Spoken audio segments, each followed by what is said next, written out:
আজকে তৈরি করছি ঈদ স্পেশাল পটলের এই মিষ্টি।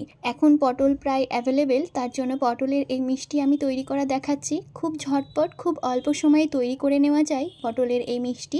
ভেতরের পুরটা একটু স্পেশাল এবং সামান্য কিছু ঘরোয়া উপকরণ দিয়েই আমি তৈরি করব এবং খেতেও যাতে খুব সুন্দর হয় সেদিকেও খেয়াল রাখবো। আমার এই রেসিপি ফলো করে আপনারা তৈরি করবেন, কথা দিচ্ছি খেতে ভীষণই ভালো হবে এবং এটা খেতে আসলেই সুস্বাদু ছিল। আসুন দেখে নিন এই রেসিপি।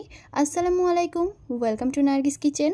মিষ্টিগুলো তৈরির জন্য আমি এখানে 10টা পটল নিয়েছি। আপনারা এর বেশিও করতে পারেন অথবা কম করতে পারেন, তবে সমস্ত উপকরণের কোয়ান্টিটি আমি 10টা পটল হিসেবেই বলবো এবং এইভাবে তৈরি করবেন, খেতে খুব ভালো হবে এই মিষ্টিটা। এই যে সমস্ত পটলগুলো দুপাশটা এইভাবে কেটে নিয়েছি এবং ভালো করে খোসা ছাড়িয়ে নিচ্ছি।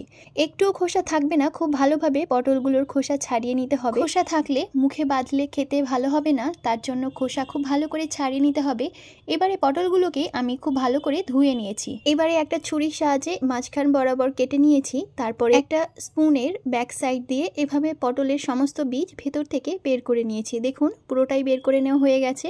সবগুলো এইভাবে বের করে নিয়ে সবগুলো পটল আবারও ভালো করে জল দিয়ে ধুয়ে নিয়েছি। একটা পাত্রে একটু জল নিয়েছি, দিলাম বেকিং সোডা আর দিয়েছি একটু ফুড কালার। বেকিং সোডা দেওয়ার কারণ হচ্ছে পটলের কালারটা খুব সুন্দরভাবে বজায় থাকবে। আর আমি খুব সামান্য পরিমাণে ফুড কালার দিয়েছি, খুব বেশি দিইনি।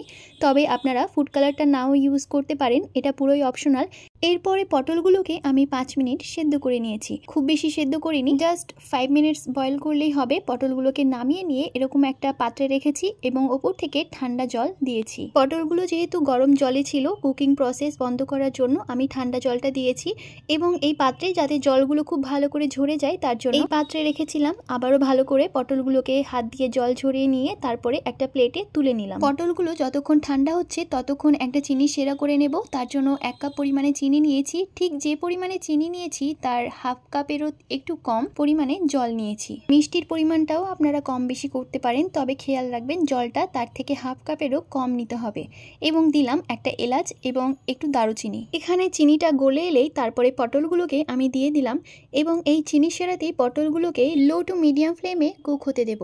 পটলগুলোকে চিনি সেরাতে একটু সময় নিয়ে কুক করতে হবে, তবে চিনি সেরাটা পুরোটাই ঢুকে যাবে পটলের মধ্যে এবং পটলগুলো মিষ্টি হয়ে যাবে। একটু উল্টে পাল্টে দিতে হবে। এখন পটলগুলোর মধ্যে চিনি সেরা পুরোটাই ঢুকে গেছে এবং চিনি সেরা একদম কমে এসেছে।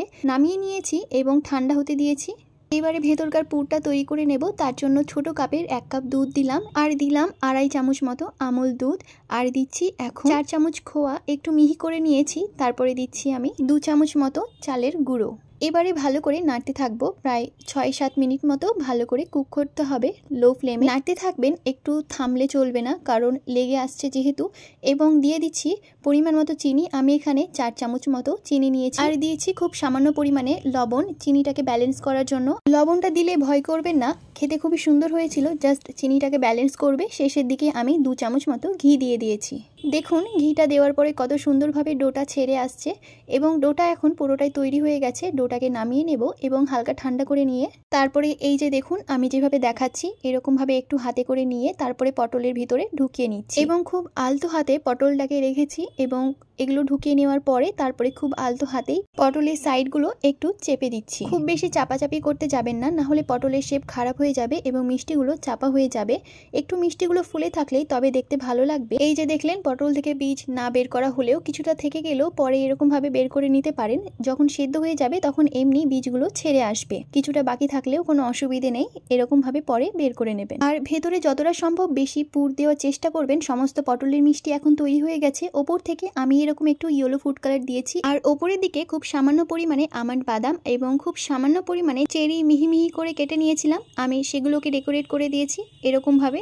মিষ্টিগুলো দেখতে সুন্দর লাগার জন্য যেরকম ইচ্ছে আপনারা সাজাতে পারেন এবং মিষ্টিগুলো খেতে খুবই সুন্দর হবে। আশা করছি আপনারা বাড়িতে বানিয়ে দেখবেন আমার দেখানো রেসিপি এবং টিপস ফলো করে। আশা করি আপনাদের অনেক ভালো লাগবে। এই পটল মিষ্টি তৈরি করে আপনারা বাড়িতেই ফ্রিজে 7 থেকে 8 দিন মতো রেখে খেতে পারেন এবং এটার স্বাদ কোনো রকমভাবে বদলাবে না।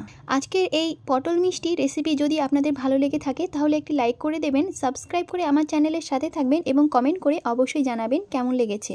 আমি আবারও চলে আসবো নতুন কোনো রেসিপি নিয়ে। ততক্ষণ পর্যন্ত সকলে ভালো থাকবেন, সুস্থ থাকবেন। আল্লাহ হাফেজ।